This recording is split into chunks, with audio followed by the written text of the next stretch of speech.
How to fix unfortunately text messaging has stop. तो दोस्तों इस प्रॉब्लम को आप कैसे फिक्स कर सकते हैं इस वीडियो में मैं आपको बताऊंगा स्टेप बाय स्टेप प्रोसेस में। वीडियो के अंत तक आपका प्रॉब्लम सॉल्व हो जाएगा। वीडियो के साथ बने रहिएगा दोस्तों, साथ ही साथ चैनल को सब्सक्राइब करके बेल आइकन का दबा दीजिएगा ताकि हमारे वीडियो का हर नोटिफिकेशन आप तक पहुँच सके। चलिए बिना देर किए शुरू करते। सबसे पहले तो दोस्तों आपको क्या करना है, आपको यहाँ पर आपका जो भी मैसेज है, मैसेज के ऊपर आपको यहाँ पर प्रेस करके रखना है।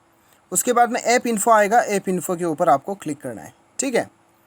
उसके बाद में दोस्तों यहाँ पे आपका मैसेजेस एप्लीकेशन खुल जाएगा। यदि दोस्तों आपको यहाँ पे ऐप इन्फो का ऑप्शन नहीं आता है, ये होल्ड करके रखने वक्त ऐप इन्फो का ऑप्शन नहीं आता है, तब आपको सेटिंग्स पे जाना है। चलिए हम अपने सेटिंग्स पे जाते हैं और थोड़ा लॉन्ग कट से हम देखते हैं। यहाँ पे स्क्रॉल डाउन करना है और एप्लीकेशन मैनेजर पे आपको आना है, ठीक है। उसके बाद में दोस्तों यहाँ पे ऑल एप्लीकेशन सेलेक्ट करके यहाँ पे आपको क्या करना है, आपको ढूंढना है मैसेजेस। चलिए हम ढूंढ लेते हैं अपना मैसेजेस। यहाँ पे आ चुका है, इसके ऊपर आपको क्लिक करना है और यहाँ पे दोस्तों आपको क्या करना है, आपको सिंपली फोर्स स्टॉप पे क्लिक करना है।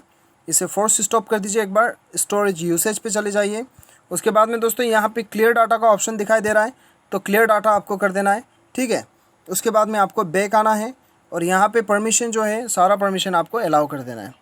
और उसके बाद में दोस्तों जाके जो है आपका मैसेजेस का जितना भी प्रॉब्लम रहेगा अनफॉर्चुनेटली स्टॉप, वो सारा आपका सॉल्व होकर रहेगा। उम्मीद करता हूँ आपको वीडियो पसंद आएगा। Thanks for watching.